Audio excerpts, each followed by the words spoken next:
అందరికీ నమస్తే. Welcome to big TV. నేను మీ కౌతువి.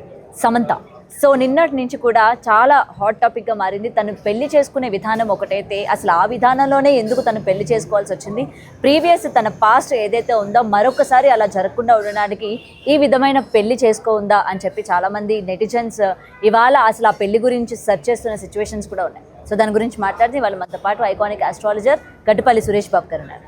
సార్ నమస్తే. జై శ్రీమన్నారాయణ. సో సమంత నాగ చైతన్య గారితో డివోర్స్ అయిపోయిన తర్వాత మళ్ళీ ఆమెని ఎవరు పెళ్లి చేసుకుంటారు, లేకపోతే ఆమె ఎవరిని పెళ్లి చేసుకుంటుంది అని చెప్పి చాలా ఈగర్గా వెయిట్ చేశారు. అయితే నిన్న తను పెళ్లి అయిన విధానం కావచ్చు, లేకపోతే ఆ ఫొటోస్ అన్నీ కూడా పెట్టడం జరిగింది. సో ఈ వివాహం ఏదైతే ఉందో భూత శుద్ధ వివాహం, సో దీన్ని ఏ రకంగా తీసుకోవాలి అంటే ఇప్పటి వరకు కూడా ఈ రకమైన వివాహం చేసుకోవచ్చు అని ఎవరికి తెలీదు.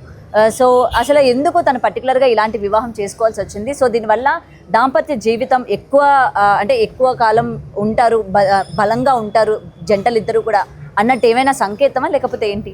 ముందుగా సమంత గారికి శుభాకాంక్షలు. మ్యారేజ్ చేసుకున్నందుకు, ఒక ఇంటి వారైనందుకు మనస్ఫూర్తిగా అయితే అభినందిద్దాం సమంత గారిని. ఇక తర్వాత ఈ భూతశుద్ధి వివాహం ఏదైతే ఉందో ఇది మన ప్రాచీన కాలంలో కూడా ఈ భూతశుద్ధ వివాహం అని చేసేవారు. గాంధర్వ వివాహం అని చెప్పేసి భూతశుద్ధ వివాహం అని చేసేవారు. ఇది ఎలా చేసేవారంటే పంచభూతాల సాక్షిగా మనకి వివాహానికి కొన్ని షరతులు ఉంటాయి, వివాహానికి కొన్ని ప్రమాణాలు ఉంటాయి. ఈ వివాహ ప్రమాణాల్లో మనకి జాతక పరిశీలన ఉంటుంది. ఈ జాతక పరిశీలనలో ఇప్పటి రోజులు అయితే కంపాటబిలిటీ అంటారు. 36 అవుట్ ఆఫ్ 36. ఈ 36 పాయింట్స్ వస్తే మనకి మ్యారేజ్కి అర్హత ఉన్నట్టుగా. ఇక మినిమం 18 పాయింట్స్ రావాలి. అందులో లగ్నం ఉంటుంది, రాశి ఉంటుంది, నక్షత్రం ఉంటుంది, యోని ఉంటుంది. అలాగా మనకి 5 రకాలుగా కలిస్తే దాంట్లో ఫ్రెండ్షిప్ ఉందా, వ్యతిరేకత ఉందా, ఇవన్నీ కూడా చూసుకున్న తర్వాత మ్యారేజ్ చేసేటువంటి విధానం ఏర్పడింది. మన హిందూ సాంప్రదాయ ప్రకారంగా 5 రోజులు మ్యారేజ్ కాదు, 5 రకాలుగా చేసేటువంటి పెళ్లి తంతు అనేది ఉంటుంది. దాంట్లో ఈ యొక్క భూత శుద్ధి వివాహం అనేది కూడా ఒక తంతు ఉంటుంది. ప్రతి దాంట్లో కూడా చేసేటువంటిది ఉంటుంది. ఈ 5 రోజుల వివాహంలో 3వ రోజు చేసేది భూత శుద్ధి వివాహం అనేది ఉంటుందన్నమాట. ఇది మన ప్రాచీన కాలంలో చేసేవారు. ఈ వివాహం చేయడం ద్వారా అటు 7 తరాలు ఇటు 7 తరాలు అంటారు చూసారా, ఆ 7 తరాల పాటు అన్యోన్యంగా ఏ ఇబ్బంది లేకుండా ఉండేందుకు చేసేటువంటి వివాహంలో ఈ భూత శుద్ధి వివాహం అని ఉంటుందన్నమాట. అదే ప్రాచీన కాలంలో మనకి గ్రంథవ్యులు కావచ్చు, వేదులు కావచ్చు, మనకున్నటువంటి వ్యత్యాసాలు రచించినటువంటి వారందరూ కూడా వివాహాన్ని రచించుకుని చేసుకుంటే ఉండేవారు. కొన్ని పురాణాల్లో అయితే కూడా ఇప్పటికీ మనకి భూత శుద్ధి వివాహం అనేది ఉంటూ ఉంది. మనకి సుందరకాండ మీరు చూసినట్టయితే కనుక సుందరకాండలో కూడా ఈ వివాహం గురించి మనకి రాసి అయితే లెక్కించున్నది. ఇది శివుని యొక్క ఆధీనంలో జరిగేటువంటి వివాహమే. వేరే ఏదో యక్షిణి విద్యల్లోనో పోయేసి ఏదైనా ధర్మస్థలాల్లోనో చేసుకునే వివాహం కాదు. ఇది ఒక సందేహంగా చేసుకునేటువంటి వివాహమే. ఇది కూడా దేవుని యొక్క సంకల్పంలో చేసుకునేటువంటి వివాహమే. ఇక ఇప్పుడు కాలంలో అయితే కనుక కొన్ని రకాలుగా కొన్ని దక్షిణాది దేశాల్లో అయితే కనుక ఖచ్చితంగా ఈ వివాహం అయితే చేసేటువంటి ఆచారం ఉన్నది. కాకపోతే అక్కడ వేరు పేర్లు పిలవచ్చు, కానీ వివాహం అయితే ఉన్నది. సూర్యుని సాక్షిగా చేసే వివాహం ఉన్నది, చంద్రుని సాక్షిగా చేసే వివాహం ఉంది, నవగ్రహాల సాక్షిగా చేసే వివాహం ఉంది. అలానే ఈ భూత పీత పిచాచులు కూడా మన వైపు రాకుండా ఉండేందుకు వాటిని చేసేటువంటి వివాహం కూడా ఒకటి ఆచరణలో ఉన్నది. ఇకపోతే ఈ సమంత గారి విషయానికి వచ్చినప్పటికి ఏంటంటే ఆల్రెడీ ఒక మ్యారేజ్ పోయింది, ఒక మ్యారేజ్ చేసుకున్నారు. అక్కడ వారికి సకంగా లేకపోవడం వల్ల, ఏదో ఒక చింతనలు రాకపోవడం వల్ల, ఇవిడికి హెల్త్ ఇష్యూ రావడం వలన, గ్రహశాంతి జరిపించకపోవడం వలన ఏదో రకమైనటువంటి దూరమయటం జరుగుతూ ఉంది. ఈ జరిగిన తరుణంలో ఆమెకి ఒక తోడు కావాలి. అతను ఎవరైతే మ్యారేజ్ చేసుకున్నారో అతను మళ్ళీ పెళ్లి చేసుకోవడం జరిగిపోయింది, వారి సంసారంతో అయిపోయింది, వాళ్ళతో సంబంధం లేదు. ఇక్కడ వాళ్ళంతా బాగున్నారు. ఇక్కడ ఈవిడ కూడా ఒక తోడైతే కావాలి. ఇప్పుడు లోకంలో రెండో పెళ్లి అనేది సహజంగా నడుస్తుంది. పెళ్ళిళ్ళు కాకుండానే చాలా మంది ఉన్నారు. అలాంటిది రెండో పెళ్లి చేసుకోవడం ఆనందకరమైన విషయమే, గొప్ప విషయమే. సమంత గారికైతే ముందు హ్యాట్సప్ చెప్పొచ్చు ఆ విషయంలో మాత్రముగా. ఇక చేసుకునేటువంటి మహానుభావుడు ఎవరైతే ఉన్నారో రాజుగారు, ఈ యొక్క రాజుగారే కదా, ఎస్ రాజుగారు ఎవరైతే ఉన్నారో ఇతను ఒకప్పుడు మనకి ఇప్పుడు డైరెక్టర్గా కూడా రాణిస్తున్నారు. ఈయన మంచి మనసుతోనూ గొప్ప వ్యక్తిత్వం కలటువంటి వ్యక్తి అని మనకు తెలుస్తూ ఉంది. వీరి యొక్క జాతకంలో కూడా మనం పరిశీలించి చేసినట్టయితే కనుక ఏదైనా సరే మళ్ళీ కూడా అలాంటివి జరగకుండా, అంటే ఫాస్ట్లో ఏదైతే జరిగిందో అది జరగకుండా ఉండేందుకు ఒకటి.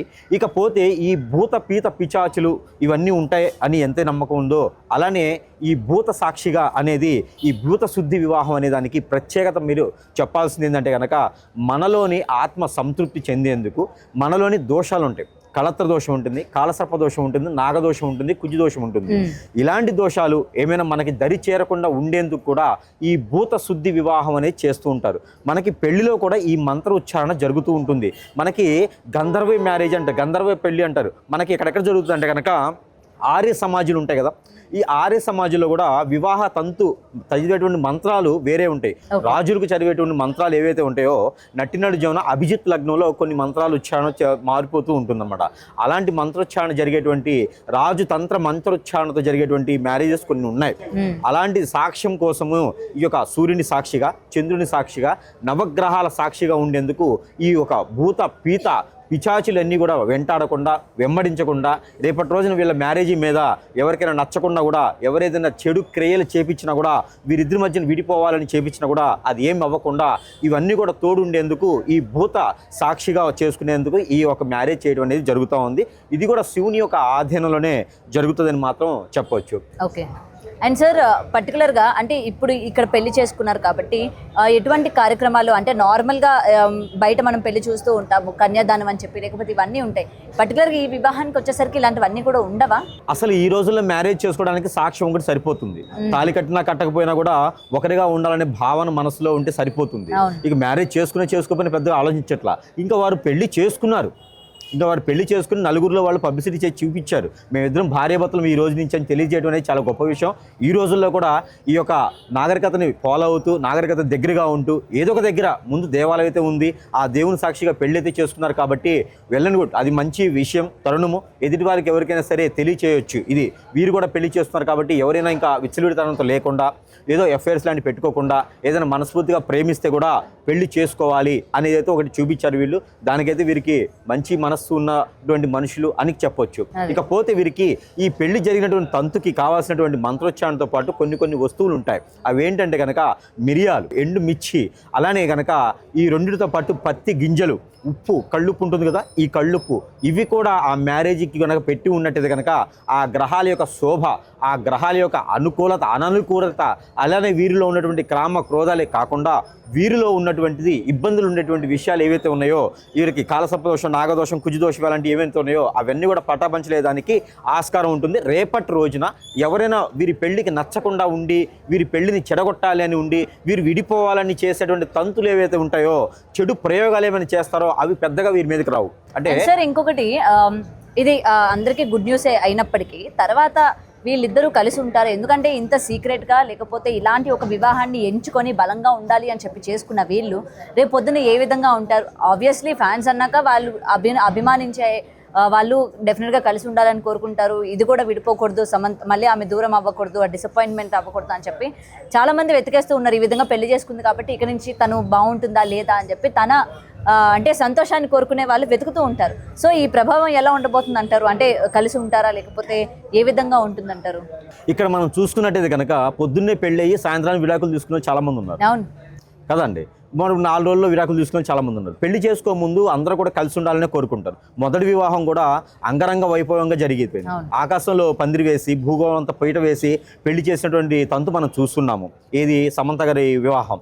ఈ తర్వాత విడిపోతారని ఎవరు అనుకోలేదు, అది కలగానే జరిగిపోయింది. ఇక మనం విడిపోతామా, కొనసాగుతామా అనేది వారి యొక్క మనసులు, వారి యొక్క ఆలోచన పట్టి ఉంటుంది. కానీ పలానా దేవుని దగ్గర జరిగింది కాబట్టి విడిపోరు, పలానా దేవత దగ్గర జరిగింది కాబట్టి విడిపోరు అనేది ఏం లేదు. ఎంత సాక్ష్యం ఉన్నా, ఎన్ని రకాలుగా ఉన్నా కూడా విడిపోవడం అనేది వారి యొక్క ఆచరణ పట్టి ప్రకారంగా, వారి యొక్క విధానం, సిద్ధాంతం, వారి యొక్క ఆలోచన ప్రకారంగా మారుతుంది తప్పితే, వారి యొక్క మనసు ప్రకారం మారుతుంది తప్పితే అది దేవుని సాక్షిగానో దేవుడు మనతో ఉన్నాడో అయితే కాదు. వాటికి వేరు, ఇది వేరు. పెళ్లి చేసుకోవడం అనేది ఒక తంతు, విడిపోవడం అనేది వాళ్ళ ఆలోచన, అది వారి మీద ఆధారపడి ఉంది. ఇకపోతే సమంత గారి జాతకం ఒకసారి పరిశీలన చేసినట్టయితే కనుక, ఇక్కడ రాజుగారి జాతకం ఒకసారి పరిశీలన చేసినట్టయితే కనుక రాజుగారి జీవితంలో అయితే కనుక విడిపోయేదానికి కనిపించట్లా. కాకపోతే రాజుగారికి మాత్రము కుజుదోషం అయితే ఉన్నది. కొంచెం కోపదారితనం రావటము, ఇద్దరి మధ్య మనశ్రద్ధలు రావటము, ఇవైతే రానున్న కాలంలో చూడొచ్చు. కానీ ఇద్దరు కూడా ఒకే రకమైనటువంటిగా, ఇద్దరు ఒకే వరలో 2 కొత్తలు అన్నట్టుగా వారికి కోపం వచ్చినప్పుడు వీరికి కోపం వచ్చింది అనుకోండి, కొంచెం ఇబ్బందికరంగా ఉంటుంది.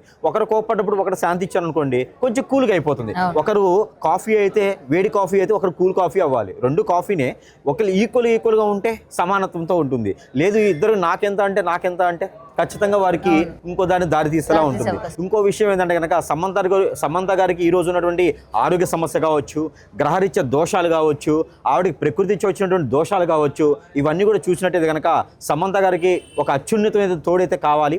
ఆ సమంత గారి తోడు ఇతనే ఉండాలని చెప్పేసి మనస్ఫూర్తిగా కోరుకుందాము. ఆ తర్వాత ఏంటంటే కనుక పిల్లలు పుట్టే విషయంలో కూడా కొంతమేర వీరికి ఆలోచించుకోవాల్సినటువంటి సందర్భం అయితే ఏర్పడుతూ ఉంది. వీరికైతే కనుక నేను చూసిన దాని ప్రకారంగా హార్మోన్ ఇన్బ్యాలెన్స్ అయితే కొంత కనిపిస్తూ ఉంది. ఆరోగ్య సమస్యలు కూడా వీరికి గ్రంథులకు సంబంధించినటువంటి సమస్య, దీర్ఘకాలికంగా ఉండేటువంటి ఆరోగ్య సమస్య అయితే సమంత గారికి కనిపిస్తూ ఉంది. కాబట్టి పిల్లలు పుట్టే యోచన అయితే మాత్రము ఏదైనా ప్రకృతి పరంగా వేరే విధంగా ఏదన్నా ఆర్టిఫిషియల్గా ఏదైనా పుట్టేటువంటి విధానం తప్పితే కనుక ఈవిడకి స్వయం సుపాధిగా పిల్లలు పుట్టేటువంటి విధానం అయితే నాకు కనిపించట్లేదు. కాబట్టి అవి గ్రహ దోషాలు కాదు, ఆవిడకి ఆరోగ్య సమస్యలు కూడా అలా ఉన్నాయి. కాబట్టి అవి ఏదన్నా వారికి అట్లాంటి సమస్యలు ఏమన్నా రావచ్చేమో, కానీ విడిపోయేటువంటి సమస్య అయితే మాత్రం వారి మనసుకు మాత్రమే చెప్పుకోవాలి తప్పితే విడిగా కామన్గా ఇక్కడ చేసినట్టు పెళ్ళిళ్ళు ఎప్పుడు కూడా విడిపోలేదు. చాలా తక్కువ. ఈ రోజుల్లో అయితే ఇక్కడ మనకి జరిగేటువంటి పెళ్ళిళ్ళు ఏవైతే ఉన్నాయో ఇక్కడ ఈ యొక్క శుద్రానికి సంబంధించినటువంటి పెళ్లి సాక్ష్యంగా కాబట్టి అన్ని రకాల ముక్కోటి దేవతలు కూడా దీవించేటువంటి విధానం శుద్రంలోనే ఉంటుంది. మనము వృద్ధం తీసుకోండి, మనము పాజిటివిటీ ఉంటుంది.